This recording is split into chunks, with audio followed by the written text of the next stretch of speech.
ఒకవేళ ఈయన కూడా వీళ్ళకి కావలసిన పద్ధతి ప్రకారం స్టేట్మెంట్ గాన ఇచ్చిందంటే ఈయనను కూడా వాసుదేవ్ రెడ్డిని వదిలేసినట్టుగానే వదిలేసింది.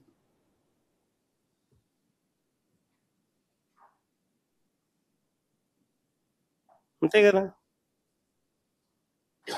ఇలా చేయాలనుకుంటే ఎవరి మీదైనా ఎవరైనా కూడా బేతాళ విక్రమార్క కథలు లేసి ఏమైనా చెప్పచ్చు. ఇలా కథలు అంటే ఒక్కొక్కసారి ఆశ్చర్యం కనిపిస్తుంది. అందరు ఎక్కడో కలిశారు అంటాడు. కలిస్తే గూగుల్ టేక్అవుట్స్లో ఉండవా? అందరు కలిసినట్టు చూపించలేరా? గూగుల్ టేక్అవుట్స్లో అందరు కలిసి కూర్చున్నట్టు.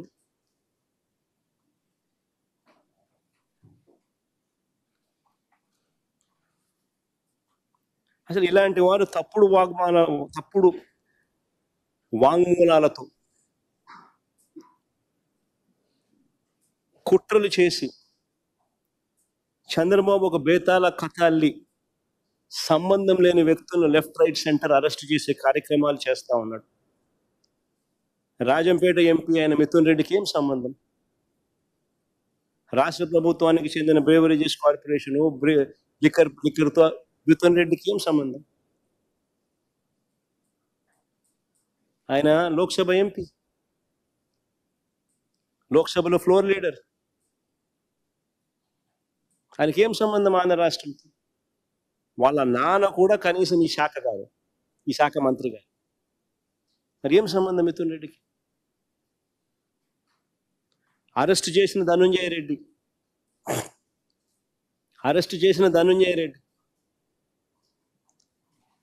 ఓఎస్డి కృష్ణమోహన్ రెడ్డి, వీళ్ళిద్దరికి ఏం సంబంధం? అటు ధనుంజయ్ అన్నకు కానీ కృష్ణమోహన్ అన్నకు కానీ ఏం సంబంధం?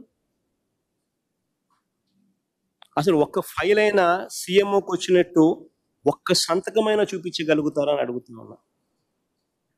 సవాల్ విసురుతా ఉన్నా చంద్రబాబు నాయుడు. ఒక్క ఫైల్ అయినా సీఎంఓకి వచ్చినట్టు సంతకమైనా చూపించగలుగుతారని అడుగుతా ఉన్నా. ఒక్క సంతకం. అసలు ధనుంజయ రెడ్డి కనీసం ఎక్సైజ్ శాఖ కూడా చూసేవాడు కాదు. మరి ఏం సంబంధం?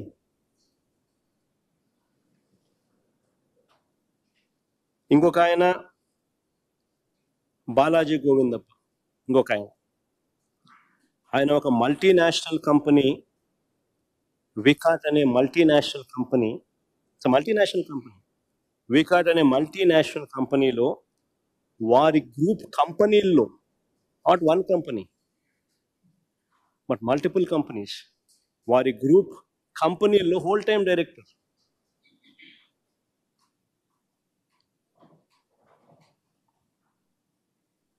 ఆయన ఏపీలోనే ఉండరు. ఆయన వికాట్ గ్రూప్ కంపెనీల్లో whole time director.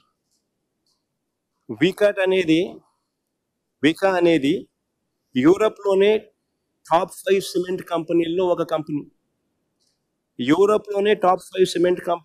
Company. వికాట్.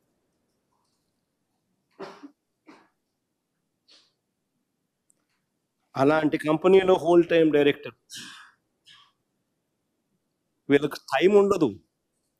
Chandrababu Naidu గారు ఈనాడు రాత్రులు వీళ్ళ ప్రకారం మాటలు చూస్తే ఆయన ఏదో ఖాళీగా ఉన్నాడు, నా పనులు చక్కపెట్టేవాడు అని చెప్పి ఏదో రాసుకొచ్చింది. నా పనులు చక్కపెట్టడానికి నా కంపెనీ డైరెక్టర్లు చాలా మంది నాకున్నారు, నా కంపెనీలో పనిచేస్తా ఉన్న ఎంప్లాయీస్ నాకున్నారు. ఆయన అసలు వికా అనేది నా కంపెనీ కాదు. రిలయన్స్లో నాకు కొన్ని షేర్లు ఉంటే రిలయన్స్ నాది అయిపోదు. నాకు ఓనర్షిప్ ఉన్న కంపెనీస్ నాకు ఉంటాయి, దాంట్లో ఎంప్లాయీస్ నాకు ఉంటారు, దాంట్లో డైరెక్టర్స్ నాకు ఉంటారు. నేను ఏదైనా పని చేయించుకోవాలంటే వాళ్ళతో చేయించు, నా వ్యాపారాలకు సంబంధించి. అంతే తప్ప నుంచి నా కంపెనీ కానీ కంపెనీలో డైరెక్టర్లను, ఫుల్ టైం డైరెక్టర్లను, వాళ్ళు బిజీగా ఉండే వాళ్ళను నాకు ఎందుకు పనిచేస్తారు? కేవలం భారతీయ సిమెంట్స్, జగన్మోహన్ రెడ్డి కొద్ది ఆటాలు ఉన్నాయి. ఆ కంపెనీని అప్రతిష్ట పాలు చేయాలి.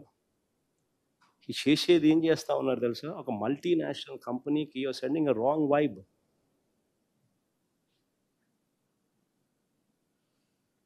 It is 5th largest cement company in Europe. 12 దేశాల్లో వాళ్ళకి ఆపరేషన్స్ ఉన్నాయి. ఇప్పటికే జిందాన్లు బెదరగొట్టినారు. సజ్జన్ జిందాన్లు ఇప్పుడే బెదరగొట్టినారు. జత్వాని గిత్వాని అని చెప్పి అధికారులను అరెస్ట్ చేసి ఆ మనిషి వ్యాపారం చేయకోకుండా ఆంధ్ర రాష్ట్రం అంటే సార్ నమస్కారం పెట్టి ఎవరిని వ్యాపారం చేయొద్దని ఇప్పుడే సజ్జన్ జిందాన్ చెప్తాను. అరబిందో వాళ్ళు ఇప్పటికీ నమస్కారం పెడతా ఉన్నారు చంద్రబాబు నాయుడు. షిప్పు సీజు అని చెప్పి ఇష్టం వచ్చినట్టుగా వాళ్ళ మీద ఆరోపణలు చేసి లాస్ట్కి షిప్పు పోయింది, సీజు పోయింది, బియ్యము పోయినాయి. వాళ్ళేమో చంద్రబాబు నాయుడు ఇప్పుడు ఆంధ్ర రాష్ట్రంలో ఉంటే నమస్కారం స్వామి వ్యాపారం చేయలేమంటారు. ఇప్పుడు నెక్స్ట్ వీళ్ళు ఈ మల్టీనేషనల్ కంపెనీ ఫ్రాన్స్లో one of the biggest companies, యూరోప్లో టాప్ 5 సిమెంట్ కంపెనీల్లో ఒకటి. వీళ్ళు ప్రపంచానికి చెప్తారు ఆంధ్ర రాష్ట్రం నమస్కారం స్వామి వీడి వ్యాపారాలే వద్దు అని.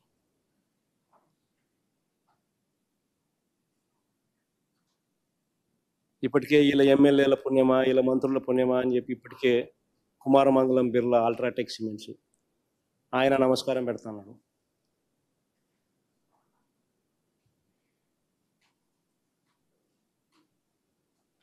అసలు ఏదైనా మనం చేసే పనుల వల్ల పరిశ్రమలు రావాలా, వాళ్ళకు ప్రోత్సాహం ఇవ్వాలా,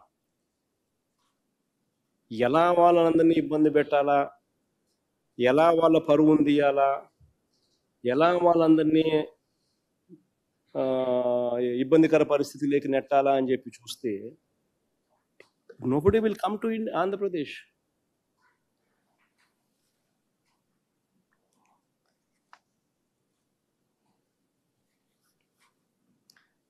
ధనంజయ రెడ్డి ఒక మచ్చలేని ఆఫీసర్, రిటైర్డ్ ఐఏఎస్, మచ్చలేని ఆఫీసర్. పాపం ఆయన కొడుకు పెళ్లి సంబంధాలు చూస్తున్నాడు, తీసుకొచ్చి ఆయన జైల్లో పెట్టాడు. కృష్ణమోహన్ అన్న ఓ రిటైర్డ్ ఆర్డీఓ, ఓ మచ్చలేని ఆఫీసర్. ఆయన కూడా ఆయన కూతురుకు ఈ మధ్యకాలంలో పెళ్లి ఖాయమైంది.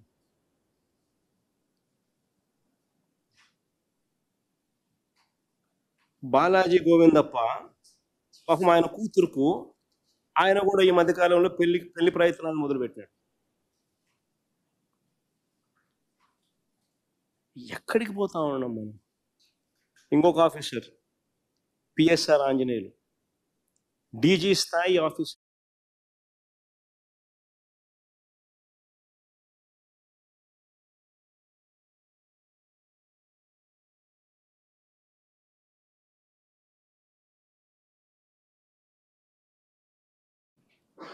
$4,380 షాపులకు పక్కనే ఇల్లీగల్ గా పర్మిట్ రూములు పెట్టి నడిపినారు. 43,000 బెల్ట్ షాపులు నడిపినారు. అప్పట్లో ప్రతి వీధి చివర, ప్రతి గుడి చివర, ప్రతి గుడి పక్కన, ప్రతి బడి పక్కన. అక్కడ ఇప్పటి మాదిరిగానే ఎంఆర్పి కన్నా 20 రూపాయల నుంచి 30 రూపాయల రేటుకి ఎక్కువ రేటుకి అమ్మారు. అప్పుడు కూడా ఇదే మాదిరిగానే ప్రైవేట్ కంపెనీలు, ప్రైవేట్ షాపులు, ఈయన మాఫియాలో భాగమైన ఈయన ప్రైవేట్ షాపుల సిండికేట్ ఈయనకు కావలసిన డిస్ట్రిక్టులకు మేలు చేసే విధంగా వీళ్ళు ప్లేస్మెంట్ ఆఫ్ ఆర్డర్ చేసినారు. తనకు నచ్చిన డిస్ట్రిక్టుల నుంచే కొనుగోలు చేసేట్టుగా ఈ ప్రైవేట్ షాపుల తన మాఫియా చేత తనకు కావలసిన కంపెనీల చేత ఇండెంట్ ప్లేస్ చేయించినారు. తనకు కావలసిన కంపెనీలకే ఇండెంట్ ప్లేస్ చేయించినారు.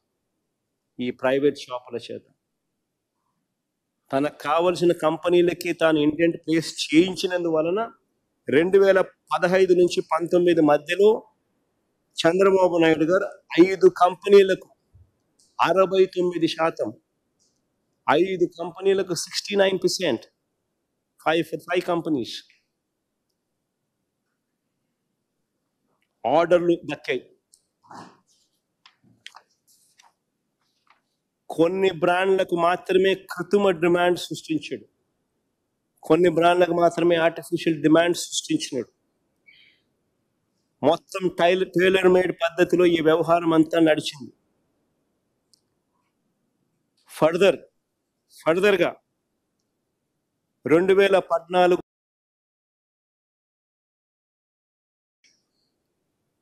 2012 నుంచి అమల్లో ఉన్న 2012 నుంచి అంతవరకు అమల్లో ఉన్న ప్రివిలేజ్ ఫీజును తొలగించి చంద్రబాబు నాయుడు తన ప్రైవేట్ షాపుల మాఫియాకు లబ్ధి చేకూర్చున్నాడు. ప్రివిలేజ్ ఫీజును రద్దు చేస్తూ 2015 డిసెంబర్ 11న జిఓ నెంబర్ 468 జారీ చేసినారు. ఇందుకు సంబంధించిన నోట్ ఫైల్ ముందర డిస్ప్లే చేస్తా ఉన్నాను చూడండి. ఇందుకు సంబంధించిన నోట్ ఫైల్లో స్వయంగా చంద్రబాబు నాయుడు గారే సంతకం చేసినాడు.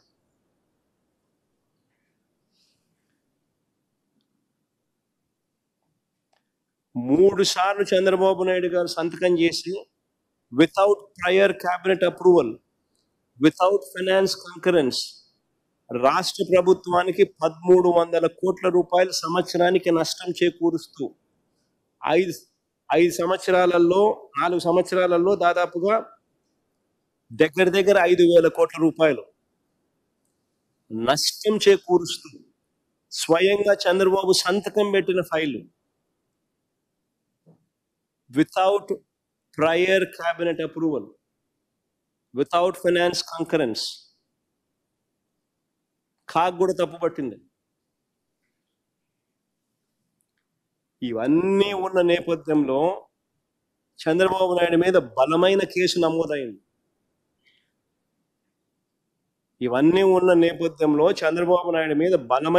నమోదైంది. ఆయన ఇప్పుడు ఆ కేసు మీద బెయిల్లో ఉన్నాడు.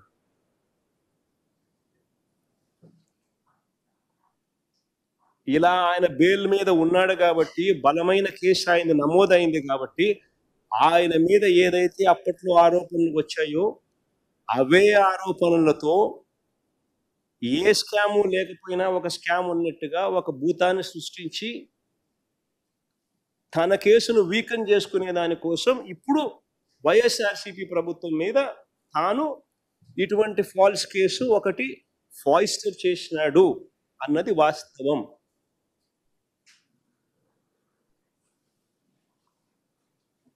తన మీద ఉన్న తన కేసును వీకన్ చేసుకునేందుకు ఇప్పుడు మళ్ళీ 2024 నుంచి 29 మధ్యలో అదే తన పాత పాలసీ ప్రకారం అదే మాదిరిగా తను స్కామ్ చేసుకునే దానికి జస్టిఫై చేసుకునే దానికోసము మధ్యలో ఉన్న వైఎస్ఆర్సీపీ ప్రభుత్వ పాలసీని ఈ పెద్ద మనిషి ఏ స్కాము జరగకపోయినా స్కామ్ జరిగినట్టుగా చూపించే ప్రయత్నం చేస్తా ఉన్నాడు.